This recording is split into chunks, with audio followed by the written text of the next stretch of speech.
Can you as a citizen not file A case in supreme court అని అడుగుతా ఉన్నాడు. ఇది ప్రభుత్వం చేయాల్సిన పని. 42% ఇస్తాన్నది కాంగ్రెస్ పార్టీ, ఇక్కడ బీజేపీ పార్టీయో. నీవు 42% రిజర్వేషన్ తీసుకొచ్చినప్పుడు ఇక్కడ ఏ పార్టీ అయితే ఈ కాంగ్రెస్ పార్టీకి వ్యతిరేకంగా మాట్లాడుతూ అప్పుడు మేము చూసుకుంటాం. భారతీయ జనతా పార్టీ మాట్లాడుతుందా, బీఆర్ఎస్ మాట్లాడుతుందా, ఇంకెవరు మాట్లాడుతారో మేము చూసుకుంటాం. నువ్వు ఆ ప్రయత్నమే చేయలే. ఇలా బీసీల ద్రోహిగా ఏ ముఖం పెట్టుకొని కాంగ్రెస్ పార్టీ కోటేయమని తిరుగుతావు? రేపు పొద్దున గ్రామాల పొంటి ఏ ముఖం పెట్టుకొని వస్తావు? మా ఉద్యోగాల మీద, మా విద్య మీద, మా స్థానిక సంస్థల రిజర్వేషన్ను నువ్వు జీవసమాధి చేసి అయ్యా మిమ్మల్ని మీ ఆశయాలను బొందబెట్టినని నేను నా ముఖం చూసి ఓటేయమని చెప్తావా? ముఖం ఉన్నదా ఇవాళ ప్రజల్లోకి రావడానికి? ఎక్కడ ఏడబెడదామో చెప్పండి.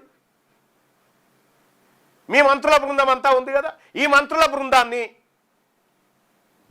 బృందాన్ని సెక్రటేరియట్ కాడ ముంగట పీటలు వేసి కూర్చోబెట్టు. నేను ఒక్కనే వస్తా, ఈ ప్రజల తరఫున నేను మాట్లాడతా, మీరు సమాధానం చెప్పండి. మోసం, ఇంత దగ ఎక్కడ కూడా చూడలేదు ప్రజలారా, బీసీ ప్రజలారా.